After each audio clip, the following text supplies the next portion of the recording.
We're on the cusp of some pretty big breakthroughs. So I think the future looks bright, but I think it is not without risk. Welcome back, Hidden in Plain Sight listeners. I'm your host, Chad Grills, and I'm back for season 2 of the show. I'm excited to kick off this season, and I'm especially excited to be able to kick it off with one of my all-time favorite subjects, science fiction. Science fiction is more than a tool for entertainment.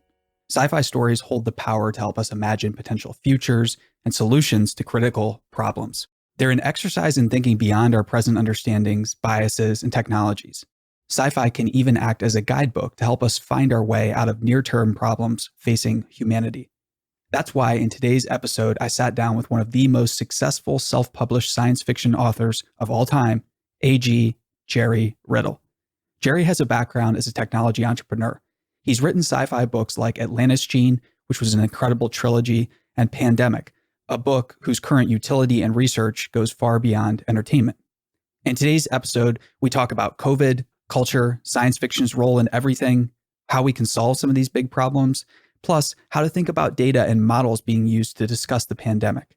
Plus, Gerry shares what he learned from creating his book Pandemic that might be applicable to the teams and people looking for a better way to think about the current crisis, as well as how to prepare for the next ones.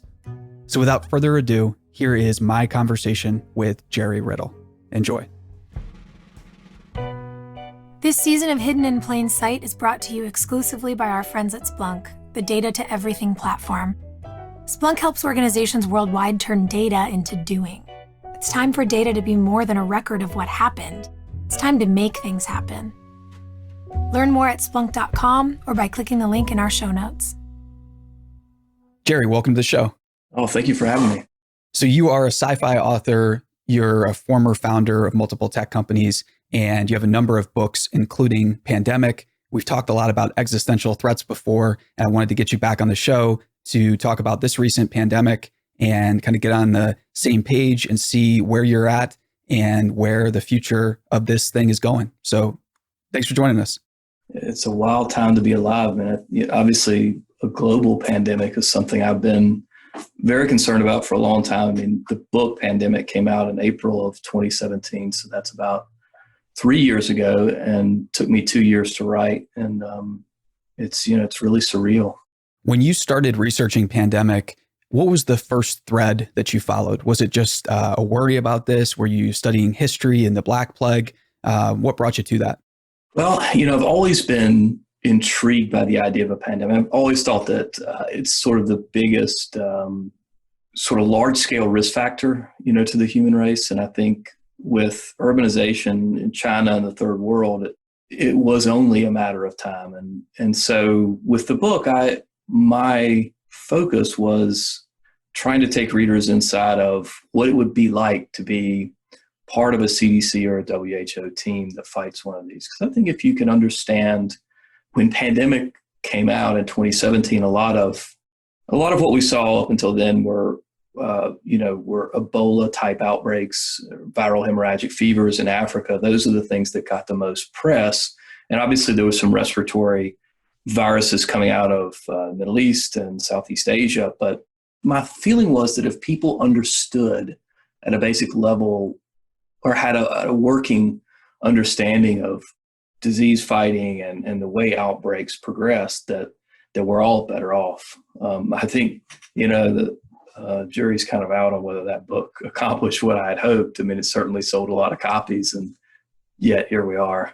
I think the awareness factor is important because often the media or books or movies, they can kind of prime the public or just individuals at large to become aware of these issues. And if you haven't lived through something and you didn't learn about it in school and you haven't encountered any media about it before, it's generally going to be a foreign concept. So the familiarity aspect, I think, is really important. I view it as kind of a positive propaganda or positive education.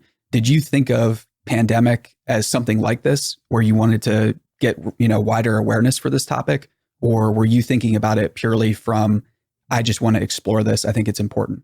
Well, a bit of both. I mean, the books to me are driven by my own personal interest, and a lot of it's research interest. And it's like, if you're going to spend 2 years working on something, it really needs to be a subject that you're passionate about, that you really want to get up in the morning and learn more about. And, in college, I worked in clinical trials, and we were doing studies on various infectious diseases and developed an interest in it at that time. I mean, so there's that aspect, but there's also my belief that one of the great things that books do are to help us see the world through other people's eyes. I think we get to walk a mile in their shoes, and I think we get to see the world in a way that we might not have otherwise. And I think books are uniquely powerful in that way, and in a way that TV and video games, I don't think have the same effect. But my feeling was that, and to some extent we see this today, that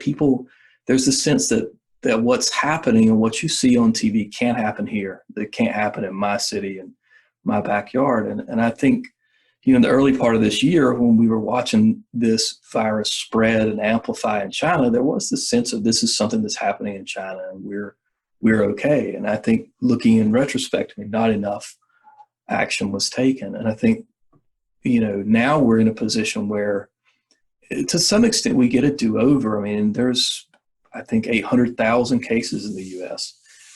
Now is the time to make sure it's not 8 million or 80 million, right? And I still think what concerns me greatly is that there is this sense that what's happening in New York City, it can't happen in Raleigh, where I live, or it can't happen in, San Francisco or San Jose. So my concern is that we're not learning from what we're seeing. Yeah, I couldn't agree more. And I think people, when they see data presented on TV or in a very formal way on the news, they tend to take it as gospel, whereas right now, if you dig a little bit deeper into it, or if you look at more obscure studies, like there's a recent one done by Stanford researchers that determined there's a good possibility that many people in California were exposed to the virus months before the rest of the country. And there were about 8,000 individuals arriving from China every single day prior to flights being stopped. And this points to some very positive outcomes for, herd immunity and the fact that the infection rate might not be as high as we thought. However, it's something that's still being explored. It's not, 100% certain yet. It's just a speculative study at this point. And it's very helpful for determining, who has what antibodies and getting a better handle on the data. However, I don't see many people out there that are, understanding or making room for the fact that all the models are flawed. And so how do you view data right now? Are you, suspect of everything? Are there some sources that you're really trusting? How are you filtering the data through, your trust filter? Yeah, I mean, it's really tough, frankly. I mean, I think one of the things when you read the case literature of outbreaks, I mean, you realize that there is no perfect data in any outbreak. I mean, you're always going to miss a ton of cases. Typically, fatality rates get a little bit exaggerated because, the ones you track are the ones who are sick. And, you don't, somebody that has a mild disease course who self-treats at home, a ton of those people not getting tracked, right? But I think what the lens I would look at it through is what is the utility of this data? If this data is correct, is it actionable? And what might it portend for the future, right? So, and you're right, until there is an antibody test, we may never know. And the widespread antibody testing, is expensive. And, does that have utility, at what point?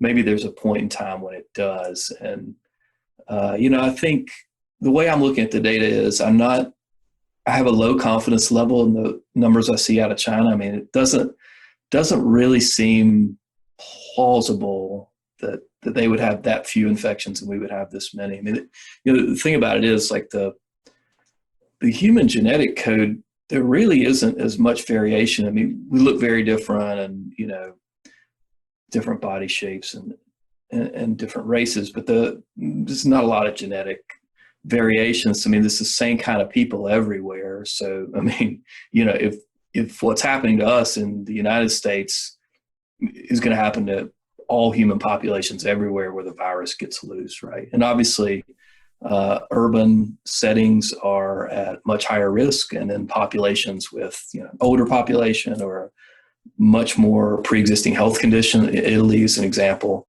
are at higher risk. So when you get data, it's like, here's the data from Italy, here's the data from Belgium, here's the data from Sweden.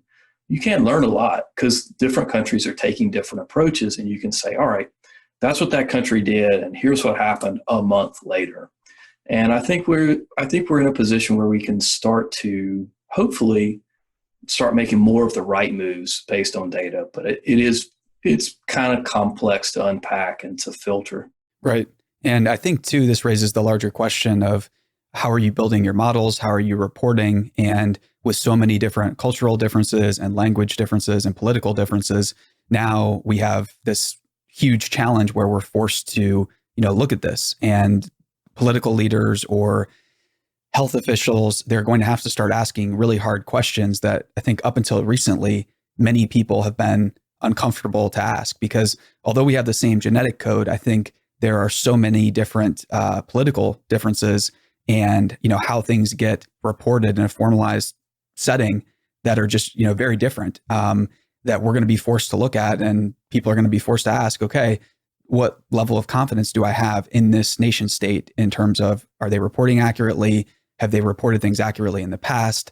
I see a great opportunity for collaboration, but I think there might be a rocky period of time where in the aftermath of the pandemic, I think we might see some pretty chilling things in terms of how different countries are going about, reporting this.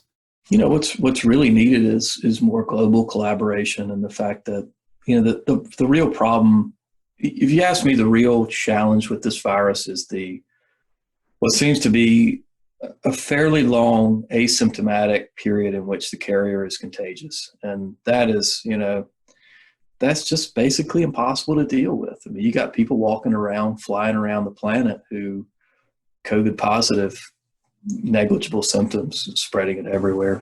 Sure. One of the chilling things I noticed was, the spring break crowd. I don't know if you saw this, but in Florida, a lot of spring breakers were just going about business as usual.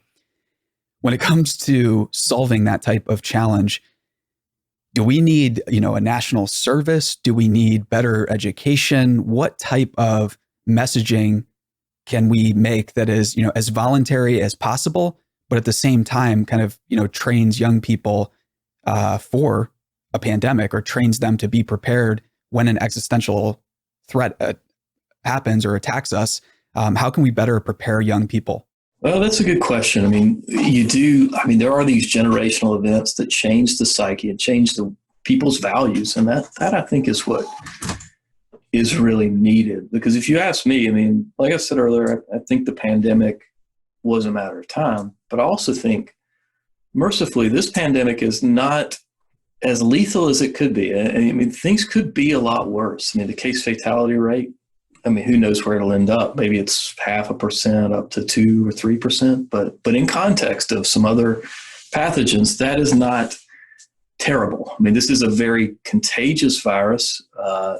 It's deadly for sure, and it's killing a lot more people than we ought to be comfortable with. But it could be a lot worse. And so if you ask me what I think is going to happen to the younger generations, when they live through something like this, a lot of them are going to know someone who got really sick or who passed away. And I do think that it changes the way you approach the next one. And that's my hope, and I think that's because the first time it's kind of like that. You're young, you feel invincible, and you think, this can't happen to me. And most of them will live through it, a vast majority if they're infected, but their grandparents may not. And that's a big deal. And that's the sort of thing that changes you. So I do worry about the naivete of people thinking that this can't happen to them. My hope coming on the other side of the COVID-19 pandemic is that we're much more ready for the next one, that we build some sort of, warning system, a more robust disease surveillance system, and that as a global population, we're more aware and more conscientious. That's, not the most exciting word in the world, but it is what is needed. Yeah, definitely. In the early days of the pandemic, prior to social distancing, I had on the director of Lawrence Livermore National Laboratory for a second interview, a fascinating guy, Bill Goldstein. And we were talking about how the lab was already in the process of becoming this node for all of the researchers out in the field. They were using their supercomputers and other, researchers on staff to basically act as that centralized source that could take in data from all these people that with boots on ground in the field and, use their processing power to help crunch numbers and look for trends and pattern match and all that good stuff. Are there any other, nodes or institutions that you followed that you're particularly bullish on for the future of like fighting pandemics? In the course of your research or your study, have you seen any institutions that you think are doing great work out there? Yeah, I think problem is that models, predictive models of infection rates and, cases and fatality rates for this particular path, you have to build, it's not a one size fits all, so you have to build it based on the pathogen. And I think to a certain extent based on the locale. So, predictive model in rural North Carolina looks a lot different than one in Manhattan, right? Because you got a lot more. The R naught of the virus remains the same, but you got much more, contact in a dense urban setting, and then you have different healthcare capabilities, right? And then you have a different, let's just say, perhaps diligence or disease awareness among population is also a factor that can change the course of an outbreak. The problem with this outbreak, typically the way you approach it, take Ebola, for example, you do contact tracing has been pretty successful in Ebola outbreaks. They find someone who presents with Ebola, go back and find everyone they came in contact with and quarantine them and see who present. And eventually, they've had good success with containment. With something like COVID-19, with a long asymptomatic period and a highly contagious pathogen, contact tracing, I think, has, my personal opinion is it's of limited use in this setting. I think you're much better off there are other tools that are more helpful, I think. But I do think models can be helpful, but this thing moves so fast. It's like, I don't know, you have to dedicate resources somewhere, and you almost at some point want to get out of your lab or out from in front of your computer and go, volunteer at the food or, the local hospital, or, do something to give plasma if you've beat the virus. Yeah, definitely. And, donating plasma to get your antibodies into the larger data set, super important. When it comes to positive news, one of the most exciting things about the pandemic, and I use the word exciting cautiously, but one of the most exciting things for me was seeing, okay, this is the first time that all of humanity has done something on a coordinated scale where with social distancing. Not everyone, but a large amount of people have engaged in this practice together. And being able to move in concert as a species, I think, was something that before this, we had forgotten how to do. There wasn't that global meta narrative that all humans kind of subscribed to. We were divided by, religion and cultural differences and things like that. But social distancing was one of the first things I'd seen in a long time where we were all moving in unison. What's your take on that? And do you see any positive cultural shifts from this? The big positive I see is that if some of the social distancing and, let's just say, germ awareness carries over, and, I think it fades with time, right? People get a little less diligent, but I think, that's really great. And also, everyone being at home, it seems like, maybe we're connecting with people that we wouldn't have talked with otherwise. And I do think going through a shared experience certainly has the potential to bring us together. And I do think my hope is that if there is a next pandemic, and I do think there will be, that this really sets us up for greater success next time, which we may need because the next one could be far worse. Right. And in terms of getting back to a new normal, are there any, the shift to remote work and more remote meetings, I think, is going to open up many people to a greater level of productivity. So before this, there weren't many people that were engaging in, Zoom Hangouts and, there weren't as many people that were open to, taking a meeting on the go, I think. And now we're kind of opening up to, okay, maybe things in the future don't look like things did in the past. What type of productivity trends or trends for the workplace do you think might come out of this outside the obvious there? I do think that there is something, I think, really great about this quarantine, and it's that life is fast moving these days. I mean, we're in this always on culture of, social messaging and streaming TV. And I do think being at home causes everyone to kind of discover what they're about and to a certain extent figure out where they fall on the introvert extrovert scale. As an author, I'm obviously a pretty intense introvert. I rather like being at home and kind of being on my own, working on something. We talk to other authors and full-time authors, and it's kind of like, man, this has been our life for me about a decade now. So there hasn't been, obviously I'm not going out to restaurants and all the other things that I typically do, but I do think in the quarantine, you kind of figure out what's important to you. And so my hope is that people, find a new balance in their life. They say, man, I really, really do crave human interaction more than I thought. And I need to go out. I need to, get involved in more groups or volunteer. And then I do think there is a lot of productivity gains that could be had in the workplace. I did startups before this, and inevitably the companies would get to a size where, it just became meeting after meeting after meeting, and you had to almost become the meeting police of going, it's like, what are you people meeting about? Do you need to be having this meeting? Like, go do some work. And I think, there's probably something to be like when you're at home and on your own, it's maybe a little harder to waste. Plenty of ways to waste time working from home, but you're not standing around the water cooler or going to meetings. So I think there's a lot of self-awareness and a lot to be learned from the experience if people are willing to take notes. Right. It's kind of like an active meditation. And there's that Blaise Pascal quote, I think, all of humanity's problems stem from an inability to sit quietly in a room alone, or something along those lines. And so this type of active meditation, I think, is pretty important.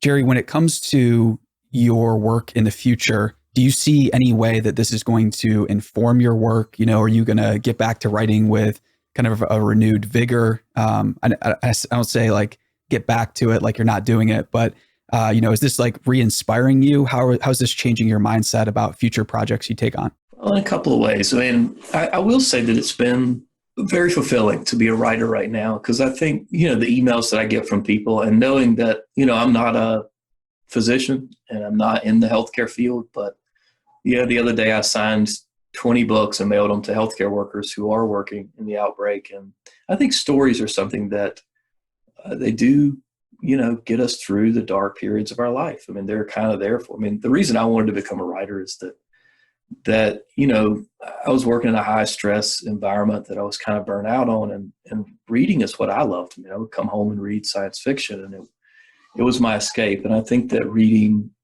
is that for a lot of people right now. And so it's kind of cool. I'm sitting at home making up these stories, and around the world, there's right now hundreds of thousands of people reading these things, and that's pretty thrilling. And on the creative side, I do think about ideas becomes my problem, and not too few ideas, too many ideas. So it becomes a challenge of picking which one to go after. Because if you're writing one idea, the opportunity cost is you're not writing this one over there. I'm also sort of thinking about, well, what does the market want? Well, what's the appetite? All my books have featured an apocalypse. That is probably something that says something about me. Potentially the world always ends, but we always put it back together. And I don't, I was talking to my agent about this the other day, and I wonder about writing something else, or if, my apocalyptic books are selling really well for whatever reason. So I do creatively think about if the psyche of the reading public is going to change. And I don't know, time will tell, but I kind of use my own interest as a guide, but yeah. Sure. And when you are consuming information broadly, I'm curious, what type of filter are you using these days? Are you just selecting books? Are you spending that much time with online news? Are you trying to do a detox from news? Are you sticking mainly with sci-fi? How's that breakdown look of the information you're consuming? Well, I'm reading more than ever, and it's been an escape for me, like it was in the past, and I needed it. As far as the news, I've actually looked more towards the local news and tried to keep a handle on the case count here in Wake County. And things are going pretty well in Wake County where Raleigh is. I mean, relatively. And so, I feel like the national news I've kind of taken a break from. I think we're in a very partisan environment, and everything you read almost has to be filtered through a lens, and you have to take it in context. So I don't particularly like that. I think people pick and choose the data these days, and it frankly makes things, fighting this outbreak, a good bit harder. When we shouldn't be pointing fingers, we should be collaborating and figuring out how we can help our neighbors.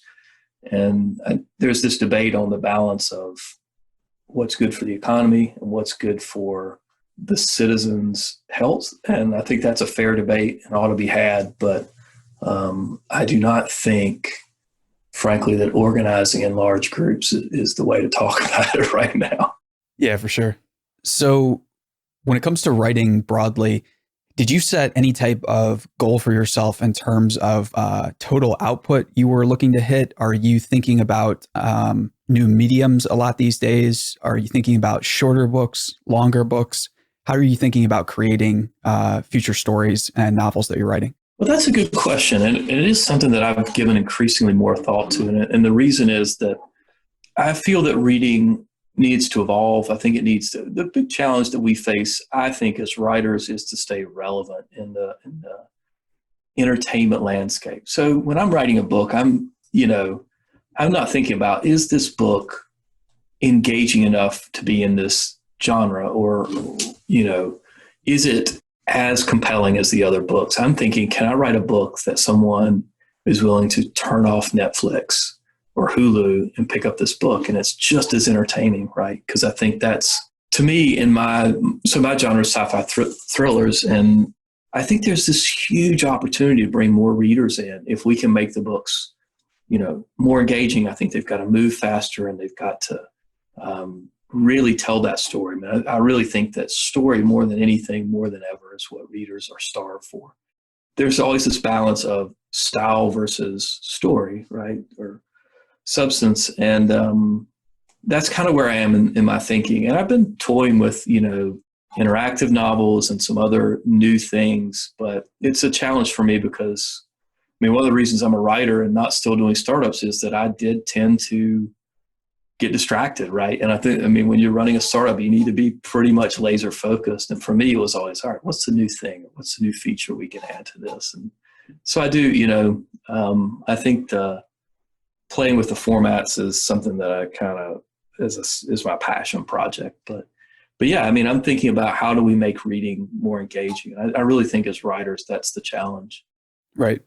And when it comes to reading on Kindle or digital devices, do you think that there's a trade-off there? I still don't hear this talked about much. When it comes to physical book and that tactile feedback, there's some research that shows that the memory retention is a bit higher. Do you think that there's a big trade-off when you start consuming information or a story on a digital device? I don't know. I haven't seen the studies. We know that if you're learning something and you write it down, your retention level is much higher. And I think for myself, when I'm reading nonfiction, I prefer print, and I do, tend to take notes. I very rarely read nonfiction on Kindle. It's usually if I can't get a copy of the book. But I think for the vast majority of, say, genre fiction, and for voracious readers, the Kindle is the killer app. It makes sense. You can get the books quickly. The economics of it are very different than printing a book, shipping it to your house, and then you've got to store it, right? So I think, and for most genre fiction, the reader just wants that story and the escape. So the retention, I get a lot of emails from people who are rereading the books, 2, 3, 4 times. And I mean, it's thrilling, but I do think that some of them might say, well, I like forgetting it so I can go back and re-experience it. So in that sense, awesome. maybe the Kindle has some advantages. Sure. When it comes to direct experiences in your life, do you view that your best stories come from direct experiences? Do you view them as coming from a combination of ideas where, you don't quite know where that idea came from? How does that evolution of your stories, how does that happen? And how do you view that as happening? Well, it's a good question. It's something I haven't thought about a lot, but it is, obviously I'm a huge Harry Potter fan. In the Harry Potter books, in the 7th book, we really learned that, Voldemort, the bad guys, cut his soul into 7 pieces and hidden them. And I didn't really understand that until I became a writer. But I think to some degree, whether she knew it or not, she was saying that as a writer, she had cut off 7 pieces of her soul in writing these books, because you put a little of yourself in there. And I do think that makes the story more authentic, and that readers can sense it, right?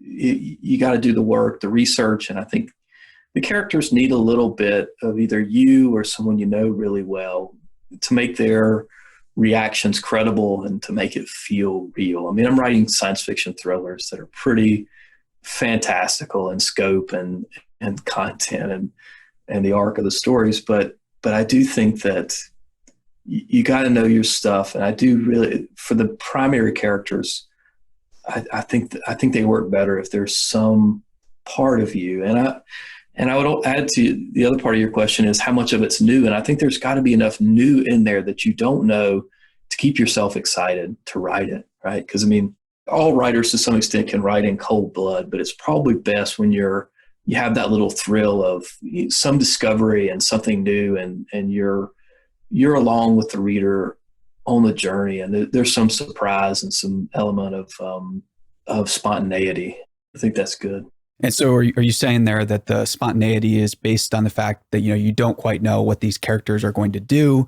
Are these, characters based on people or, portions of your psyche that you want to explore more or, hang out more with? Is that a fair way of breaking it down? Definitely. Yeah. And the way I work is I write really detailed outlines. I've got to know that the ending is there and that it's really pretty strong. And then along the way, the characters, if you develop a character that you really have a good sense, a good grasp of what they would do, inevitably they're going to do something that wasn't in the outline. And you're going to say to yourself, man, that is the correct thing for that character to do. And I didn't see it until now. And you couldn't have, because now you've gone, 300 pages with that character, and you kind of know them a lot better than you did when you were sketching things out. But that's some of the fun stuff. It creates more work, but I think it's worth it. Sure. When it comes to writing, what is the most surprising thing that you discovered about yourself that you had no idea about going into the field? I went to, Chapel Hill for college, and I was a business major, and I never much liked studying. I was a reasonably good student, but I'll say that the part that is a little surprising about writing is all the research I really enjoy now. I love learning about the new stuff and kind of compiling and saying, what can I put in here and there? And that's just, I guess, my inner geek coming out, but that stuff is pretty cool. And I do like writing. I think if you want to know if writing is right for you as a career, I think you to some extent have to really like doing the work. You got to like sitting alone and stringing words and sentences and paragraphs together. And I think if you don't, the job can weigh on you over time, right? So I do like the research, and I do like the work of writing. When you are working with your team of editors, of beta readers, and folks like that, how do you walk that fine line of staying true to your intuition and your ideas for the story versus allowing outside input and suggestions? Is there any type of filter you use, or is it just something that, you get better at as time goes on? How do you balance that? It's a tough balance. I think at the end of the day, you got to trust your gut. And I think for me, maybe this is a luxury, but I consider myself to be my ideal reader. So I think it would be far tougher if you were writing to market and if you were writing for a market that you knew somewhat, but not intimately. So in my mind, I think as a reader, does this thrill me? Does this feel credible? Is this right? And the great thing about beta readers and the editor is they are going to bring a new perspective to the work. I mean, they come from different walks of life. They have different life experiences. So there's some things that either they say, yeah, I don't understand what this means, or this struck me as inappropriate, or this was, unexpected in a bad way and not credible. And so I think the great thing, my feeling is as a writer, Stephen King talks about this in his book. I mean, our job is to tell the truth and really to get the reader to suspend disbelief. And so the thing you learn is that everyone has different thresholds of disbelief suspension, right? Like there's a point in the story that you might say, well, I can no longer believe this is happening, and there's a point in the story where I say, all right, I also can no longer believe. And so you have to, I think as a writer, the editing phase is to say, okay, where are we crossing the line? What is credible and what makes this a better book? And I tend to go for it in my books. I tend to push the envelope and I want those big reveals and big surprises. And over the last 10 years, I think part of my growth has been trying to figure out where the line is. So when it comes to balancing family life and work life, are you a fan of work-life integration? Do you have, stark cutoffs? How do you try to stay healthy and balanced with your family and work? It's really tough. I mean, I think that as writers, we tend to be creative types, and that discipline tends to not be our strong suit. I think that's true of me too. And setting boundaries, I think physical boundaries are helpful. I think if there's a place that you go and work, that's immensely helpful. And if you can set hours, I think that's good too. The problem with writing is that sometimes you get a little inspiration. It's like, I need to write this right now, because it's going to be a lot better writing it right now than it might be tomorrow or a week from now. The other thing about writing that makes it so challenging is that momentum, at least for me, is important. If I'm drafting something, I do need to be writing on it pretty much every day. I mean, having starts and stops, I think, hurts the final product, and it definitely weighs on my productivity. But my sense is there's a couple of things you can do that will really help you, and then the rest is it's a custom fit. You got to figure out what works for you, and that's a lot of trial and error. Gerry, when you are thinking about the future, are there any topics or pieces or areas of study that are keeping you excited and keeping you really optimistic? When you have those dark days or dark nights of the soul, how are you staying optimistic about humanity's future? There are things on the horizon that I think are both incredibly promising and incredibly concerning. I mean, if you look at the rise, what I see is virtual reality becoming potentially a big part of our life in the next 20 years. And my concern is that, it can become problematic. I mean, you see what, opioid addiction, I think, is going to look pretty mild compared to what happens with VR. Artificial intelligence, I do worry about the potential for job losses, but I also think there's huge potential. I mean, if you look at the implications for anything from genomic medicine to self-driving cars, we stand to reap huge benefits. And then, on down the line, like 3D printing is something that I'm enormously excited about, invested in. And then, just to mention genomic medicine, again, I think my sense is we're on the cusp of some pretty big breakthroughs in what's possible in medicine, and customizing medicine to a person's genome and having treatments that were unimaginable 10 or 20 years ago. So I think the future looks bright, but I think it's not without risk. And so if you ask me what the big challenge is, I think the big challenge now is that we have these massive corporations that,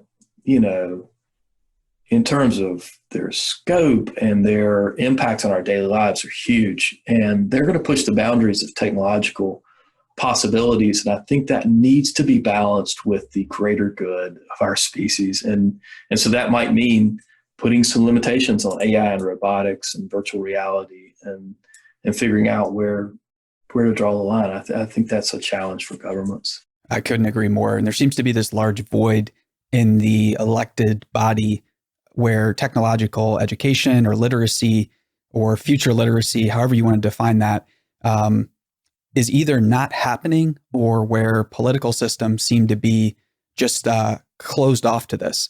Do you agree? And if so, how do we go about, establishing a future literacy where both the public and politicians and corporations can kind of get on the same page? Yeah, it's very tough because to some extent the corporations who are going to invent the future have a much clearer understanding. They have a vision of what the future looks like, and sharing that vision openly with the government perhaps may not be in their best interest, because if the government knows what's going to happen, they may want to start putting more regulation on them. I think what's needed, frankly, is to recruit politicians who've worked inside of these tech companies who also have a vision of the future and are unabashed in their drive for the greater good, right? And just are willing to really stand up. And that's a new kind of politician.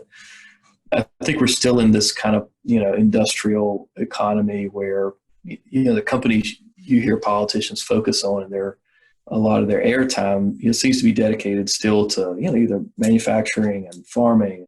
That's right. Those are the big employers, and there's a lot of jobs there, and those people vote. But I think the future is ahead, and there needs to be a little shift in focus. Couldn't agree more.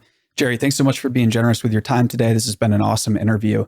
Is there one piece of advice, call to action, or maybe just a larger thought that you want to leave our listeners with? What I would say is that the next 8 to 12 months are going to be maybe the most challenging of people's lives. And I think what's required to some extent is just discipline and constant vigilance. And I would encourage, what we're doing in my household is we're trying to make decisions that we're going to be happy with in a year. And it means looking at our risk factors. And my wife and I are very healthy. We have a 3-year-old daughter who's also fairly healthy, but my wife's parents live 2 doors up from us. So when we think about our exposure to this virus, we see it through the lens of making them safe and making decisions that impact those around us. And I think sometimes it's easy, to lose sight of that. But I do think that's one of the challenges, thinking about what are my risk factors and what are, who am I impacting around me? Wise words. Gerry, thanks so much for joining us. And everyone listening, we'll see you next time.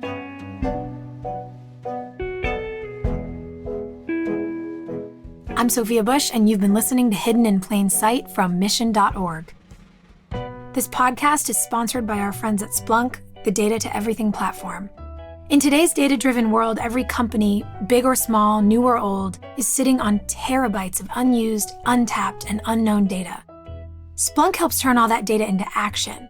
Using cutting-edge AI and machine learning, Splunk delivers real-time predictive insights that will help you on your mission to change the world. With solutions for IT, security, Internet of Things, and business operations, Splunk empowers people to make faster, better decisions and take action to get things done. It's time for our data to be more than a record of what happened. It's time to make things happen.